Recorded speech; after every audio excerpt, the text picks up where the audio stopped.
Vivre ici, vivre plus haut avec le département des Hautes-Alpes.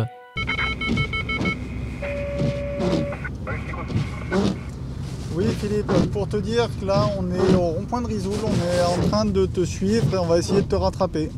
Direction le col de Vars pour suivre le déneigement de la voirie avec le conseil départemental des Hautes-Alpes. Le déneigement, un enjeu majeur en zone de montagne où l'activité économique repose en grande partie sur le tourisme hivernal. À la manœuvre, Philippe, un agent des routes expérimenté qui connaît parfaitement son secteur. C'est une tournée que j'ai depuis 2002, donc ça va faire 13 saisons que je fais sur le col de Vars, avec cet engin que j'avais reçu neuf donc en 2002. Et on essaye de pallier à tous les problèmes qu'on rencontre journellement, que ce soit des voitures en travers, des gens qui malheureusement ne chaînent pas ou qui ne sont pas équipés en viabilité hivernale, et on fait du mieux qu'on peut. Et dans ce secteur, les chutes de neige sont souvent abondantes. Malgré tous les efforts des déneigeurs, il arrive que juste après leur passage, la route redevienne vite blanche. On a un circuit, moi le circuit que je fais, donc Guillestre ou Églier, le col de Vars, il me faut entre 2 heures et demie pour faire l'aller-retour. Donc je ne peux pas être au moment T au bon endroit. Surtout que si on a des enneigements qui sont de l'ordre de 15-20 cm à l'heure. Et pour favoriser le retour au noir des routes et éviter l'accumulation d'épaisseur de neige, le conseil départemental procède aussi au salage. Pour un salage efficace, saleuse et chasse-neige font front commun. On a un chasse-neige qui est passé il y a 1 heure sur le circuit et qui du coup en ce moment est au sommet de son secteur. Donc là on voit que la neige s'est réaccumulée sur la route, on a environ 5 cm de neige sur la route. Si la saleuse mettait du sel maintenant sur la route, ce sel il disparaîtrait dans l'épaisseur de neige et quand le chasse-neige va repasser à la descente, tout ce sel mélangé à la neige serait évacué dans le fossé.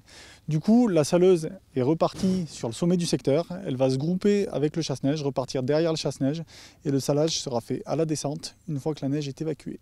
Retour à la maison technique du Guillestre 3 où se coordonnent les travaux des déneigeurs du secteur. Laurent fait en sorte que les moyens soient toujours mobilisés là où ils seront le plus efficaces. En fait, moi je suis là pour mettre en place le dispositif et le faire évoluer en fonction des changements climatiques, quoi.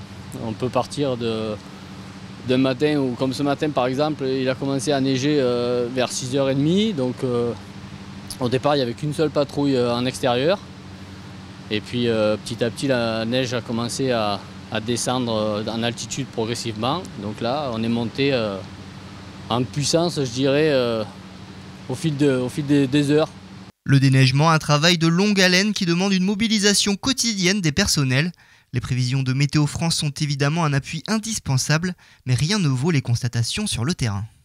Une journée comme aujourd'hui où on a des prévisions météo assez sûres qui nous annoncent de la neige, on a le chef d'équipe qui est sorti à 5 h, qui a constaté qu'à 5 h il n'y avait toujours pas de neige.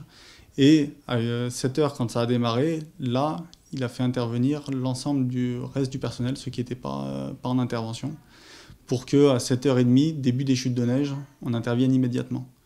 Le début de l'intervention, ça va être une première passe en salage, les accès stations et voire même l'ensemble du secteur. Un premier salage au tout début des chutes de neige, histoire que la neige n'adhère pas à la chaussée. Et ensuite, une fois qu'on commence à avoir sur la chaussée un peu d'épaisseur de neige, on envoie les matériels de raclage, donc chasse-neige. Et pour assurer l'entretien et la maintenance de tous ces équipements, le département dispose d'ateliers placés au sein des maisons techniques. Au total, le département des Hautes-Alpes s'appuie sur un parc de 81 engins pour s'occuper des quelques 2000 km de routes départementales. Vivre ici, vivre plus haut avec le département des Hautes-Alpes.